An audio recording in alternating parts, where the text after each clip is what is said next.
ازيكم؟ رجعت لكم تاني في الفيديو التاني اللي انا وعدتكم بيه. الفيديو ده انا هتكلم فيه عن حاجه مهمه قوي.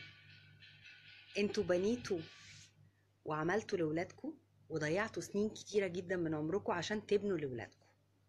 يا ترى انتوا بقى لما بنيتوا لولادكم بنيتوا ولادكم ولا لا؟ يعني انتوا عمالين بتبنوا لهم، هل انتوا زي ما بنيتوا لهم بنيتوهم هم شخصيا، ولا كل المشكله عندكم ان انتوا عمالين بتجروا؟ الاسر عامه اب وام بيجروا كل يوم، انا اسفه في اللي هقوله، زي اللي مربوطين في ساقيه، عمالين يعملوا نجيب شقق للعيال، نجيب مش عارف ايه للعيال، نجيب ايه للعيال عشان يطلعوا مش محتاجين حاجه. لما هم هيطلعوا مش محتاجين حاجه هيطلعوا بني ادمين ازاي؟ هيطلعوا معتمدين على نفسهم ازاي؟ ما هو كده لازم يفشلوا، بطريقه دي هم لازم يفشلوا. طب انتوا تعبتوا في حياتكم لحد ما وصلتوا لحد كده، طيب الولاد بقى هيعملوا ايه؟ هيطلعوا كالآتي: ناس ما عندهاش أي إحساس بالمسؤولية. طبعا الحاجة اللي بتيجي بالساهل بتروح بالساهل. عارف يعني إنك تضيع من عمرك سنين طويلة قوي إنك بتأمن حياة حد وفي الآخر تكتشف في لحظة إن أنت ما عشتش حياتك. ادي فرصة لابنك أو بنتك إن هم يعيشوا حياتهم، إن هم يعتمدوا على نفسهم، يتعبوا زي ما أنت تعبت أنت وأمهم. انما مش معقول تفضل تجري طول عمرك وفي الاخر تلاقي نفسك ما عشتش، ما لحقتش تعيش اصلا. ما ينفعش كده. انتوا عمالين بتعملوا لولادكم، ما عملتوش ولادكم. نزلهم يشتغلوا في الاجازه، حسسهم ان هم لازم يعتمدوا على نفسهم، لازم يبقوا بني ادمين. ما ينفعش كده.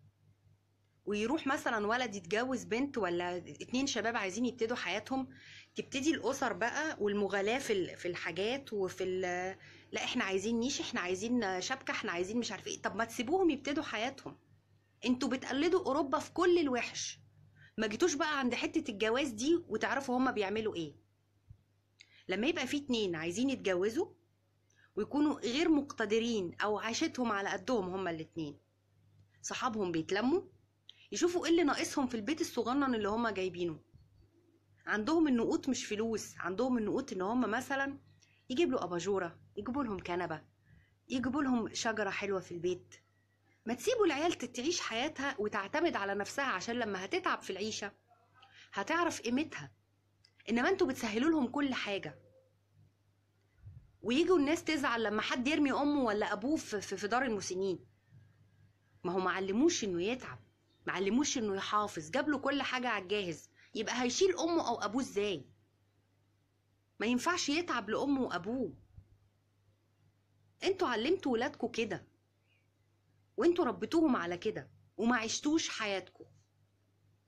يا ريت اي حد بيسمعني من فضلكم لو سمحتوا حاولوا تخلوا ولادهم يعتمدوا على نفسهم ويعيشوا حياتهم.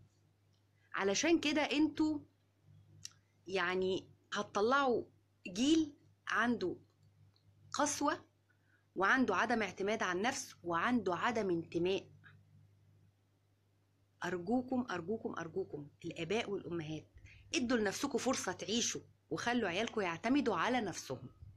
علشان كده ما ينفعش. انتوا كده بتبوظوا الدنيا مش بتصلحوها. انتوا بتبنوا لهم ما بتبنوهمش هم. ونتقابل إن شاء الله في الفيديو الجاي. سلام.